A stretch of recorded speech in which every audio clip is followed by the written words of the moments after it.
Esse é o anime mais inusitado dos últimos tempos, ou pelo menos desse ano. E se você não tá sabendo ainda, vem comigo que a dica é boa e você precisa assistir. Olá, eu sou a Gabi Xavier, meio sumida, meio aparecida, de vez em quando venho aqui, tudo bom? Não me conhece? Se inscreve aí pra acompanhar os próximos vídeos. E hoje eu queria falar de um anime que acabou de ser lançado, misturando o universo de HQ, DC pra ser mais específica, e anime, mas literalmente anime. Uma produção de Wit Studio, o estúdio muito conhecido principalmente pelas primeiras temporadas de Attack on Titan, além de vários outros animes originais mais recentes, com o investimento da Warner Bros. Do Japão e lançamento na plataforma Max, que tá investindo em animes originais, inclusive recentemente com Ninja Kamui. Só que essa produção aqui é bem diferente de Ninja Kamui. O nome é Suicide Squad Isekai. Isso, Esquadrão Suicida Isekai. É literalmente um anime do Esquadrão Suicida. E a gente vê isso desde o começo. As cores são chamativas, tem estética neon, tanto na abertura,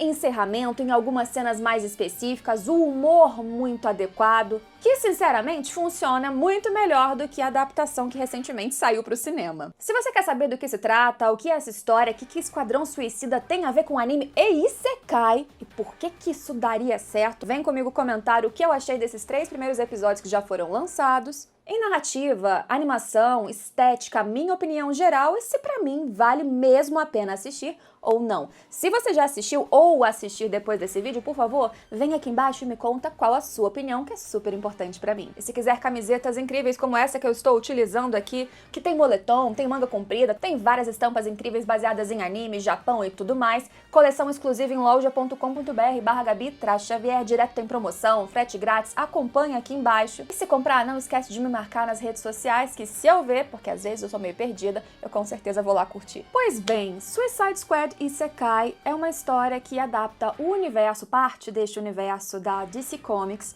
utilizando personagens de fato canônicos deste pedaço da história do Esquadrão Suicida. E contextualizando pra vocês, eu não sou leitora de HQ. Por mais que eu tenha, como a maioria das pessoas hoje em dia, consumido filmes e antigamente desenhos que saíam também, seja de DC, Marvel, esse tipo de coisa, eu não sou uma conhecedora desse universo. Portanto, eu não posso aqui falar profundamente de fidelidade à caracterização de personagens, seja estética ou narrativamente. O que eu posso dizer é das impressões, baseada nas impressões que eu já tive de outras adaptações, de outros pequenos pedaços que eu tive desses personagens em diferentes telas. No primeiro episódio, a abertura de Suicide Squad Isekai, a gente tem um foco basicamente único na Arlequina, numa cena de fuga num carro junto com o Coringa. Os dois, assim que eu comecei a assistir, na linguagem original que foi produzido o anime, ou seja, japonês, me deu uma impressão assim meio estranha, principalmente o Coringa falando em japonês, que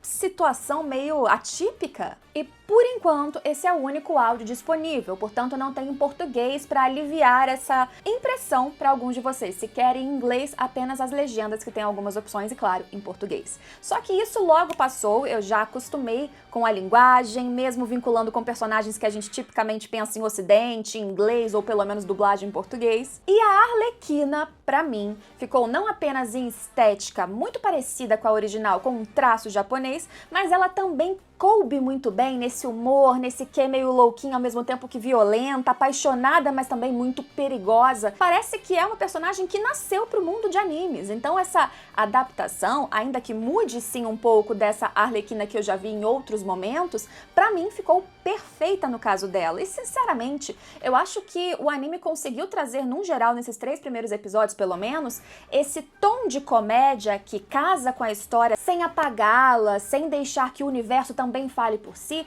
Tudo foi coerente e bem feito de uma forma, de novo, que outra adaptação não conseguiu fazer.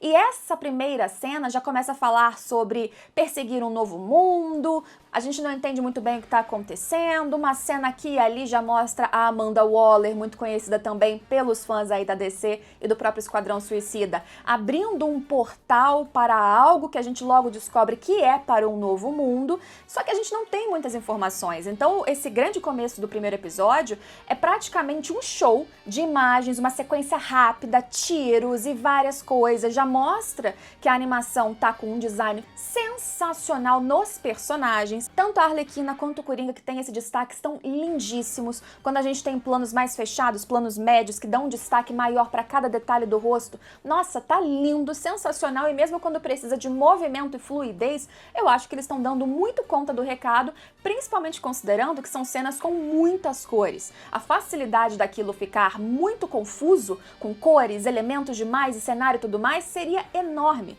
Às vezes, inclusive, quando as cenas são de perseguição e o cenário se move junto, não apenas numa cor chapada ao fundo para facilitar, a confusão que dá no olhar é, na verdade, para mim, um desconforto visual proposital, porque as coisas, às vezes, envolvendo esses personagens são meio loucas. E conforme a história avança, aí sim, a gente descobre que existe um propósito para reunir um esquadrão suicida, só que dessa vez envolvendo um Isekai ou um novo mundo. Amanda Waller está chefiando uma missão para conseguir investigar um novo mundo, teoricamente por aqueles propósitos bem basicões de nações, empresas capitalistas que a gente vê em filme, que é conseguir recursos naturais e coisas a mais, só que para conseguir isso, naturalmente, eles precisam de proteção contra o povo que já mora lá, e para isso serviria o Esquadrão Suicida. A Arlequina foi presa, o Coringa teria fugido, sumiu, até então não tem mais aparição, exceto em memórias e pensamentos da própria Arlequina, e outros personagens, vilões da DC, já conhecidos do Esquadrão Suicida,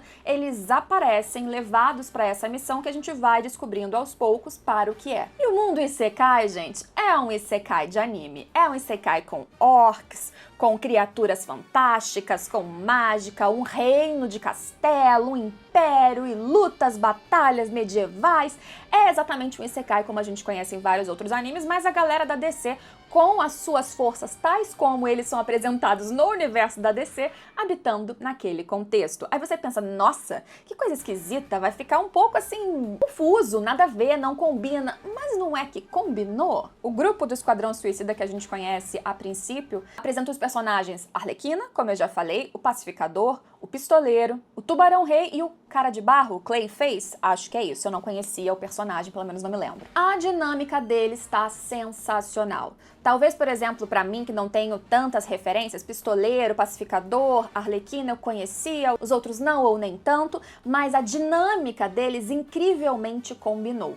Cada um com a sua loucura, cada um com o seu propósito, cada um com o seu jeito, você consegue diferenciar um de outro, não são personagens homogêneos demais, que cada um só mudou a roupa e você não vê diferenciação. Não, eles vêm com expressividade de comédia muito grande, mas cada um num tom, porque são personagens narrativamente diferentes. E isso foi um acerto muito bom. Personagens que quando chegam naquele mundo, acontece um acidente, e eles também não estão sabendo muito pra que eles estão lá, como eles vão sair. Personagens que estão com uma missão atrelada a uma bomba que, se eles se afastarem demais, eles têm um tempo que aquilo vai acabar explodindo, eles acabam se afastando porque são presos pelas criaturas que estão ali, ou melhor, por um povo que está ali, e o relógio vai contando enquanto eles precisam, por alguns motivos, se envolver no próprio conflito das nações daquele lugar, daquele reino, para conseguirem voltar para o portal, não serem explodidos e ao mesmo tempo escapar. O contexto, sem tantos spoilers para vocês que não viram os 3 episódios, é esse. Só que outros personagens que inclusive já foram revelados na própria abertura, se eu não me engano, já começam a aparecer também. Desde o trailer, na abertura, você já vê Katana, que também aparece no primeiro episódio em outro momento no anime. Outros spoilers que já tinham sido revelados, personagens que apareceram já ou não nesses 3 episódios, são o Ratcatcher, o Thinker, tem mais gente. Ah, o Crocodilo também. E a Magia, que tá com design lindíssimo pelo que a gente já viu, tanto em revelações na página oficial do anime, quanto também na própria abertura. Ou seja, outros personagens conhecidos ainda vão aparecer. Pra gente que já viu os 3 episódios, existe um contexto para eles estarem envolvidos ou que venham a se envolver nessa história. Eu não tava dando muita confiança, eu recebi até o screener do primeiro episódio, o screener é a visão adiantada, né, o episódio antes de ser lançado, mas quando eu peguei pra ver, quando todo mundo já tinha ele disponível, não vi review de ninguém, não ouvi opinião, eu fui crua e não sabia o que esperar e, de novo, descrente de que aquilo ia combinar. Do que se tratava um Esquadrão Suicida Isekai? Também não pesquisei qual era a sinopse, que surpresa de entender episódio a episódio que as coisas vão se encaixando muito bem. Como a gente tá falando falando de um isekai e de um outro mundo, naturalmente também existem outros personagens originais. Uma rainha, uma princesa, que tem uma semelhança física, inclusive, com a Arlequina. Não sei se eles vão criar alguma coisa em cima disso. Eles também mostram, já esquecendo, o Rick Flag, que é tirado de contexto por um motivo também bem conveniente, mas ele tá na história. Então, pra quem já gosta de DC, conhece esse universo muito mais que eu, inclusive, eu acredito que, não mantendo o preciosismo, porque, gente, é o Esquadrão Suicida num outro contexto, num anime que já vai mudar a estética, jeito de falar, jeito de contar a história, porque é um roteiro e uma entrega completamente diferente, mesmo de uma animação ocidental, e num isekai, num outro mundo, num local original. Então é diferente, mas se conseguir abstrair deste preciosismo que às vezes o fã tem, eu acho que tem tudo até então para vocês também curtirem. E você que não conhece DC, que não sabe nada, pode assistir, porque o anime é autoexplicativo. O pouco conhecimento que eu tenho foi legal, mas não é a base ou necessária, fundamental para que eu tenha entendido o que se passou nesses 3 episódios. Não precisa. É um anime que tá engraçado, bem feito, com sequências de ação o tempo todo e numa dinâmica cada hora diferente, é em espaço aberto, é numa perseguição rápida com um automóvel, é dentro de uma cela, é uma luta que vai levar à morte, é uma luta que só vai golpear aquele ali, é uma luta que vai virar uma amizade depois. São vários contextos, mini rixas que surgem no próprio grupo que deveria estar se apoiando, algumas químicas e coleguismos que vão se formando dentro de uma aliança. Tudo bem feito, tudo num clima leve, 3 episódios que passaram relativamente rápidos enquanto eu assistia, e conseguindo trazer também na parte visual essa loucura, às vezes, de luzes coloridas, a tela que vai quase saindo do ar como numa televisão. Um anime que não abandona as raízes estéticas do próprio Esquadrão Suicida ou do imaginário que foi construído no mundo pop deste grupo, mas que traz a sua originalidade. Um trabalho bem feito do Wit Studio que, gente,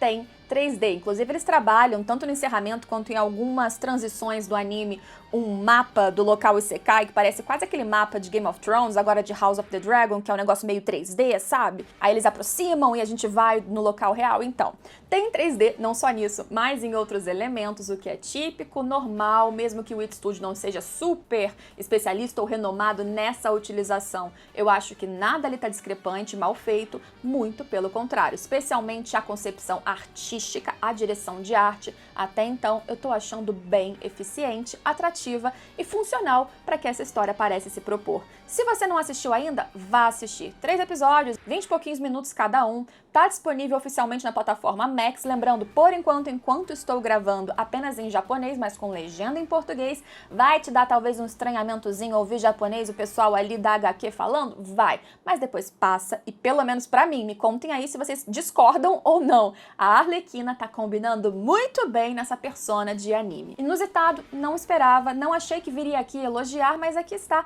a minha opinião de última hora sobre este começo de Suicide Squad Isekai, ou Isekai Suicide Squad, Esquadrão Suicida Isekai. Mais um Isekai pra nossa conta, gente? Não chega? É, mais um, mas esse tá diferentão, tô aprovando. Não esqueça de se inscrever neste canal se gostou deste vídeo, do conteúdo e quer ver mais outros. Eu espero todos vocês em próximos vídeos. Tchau, tchau!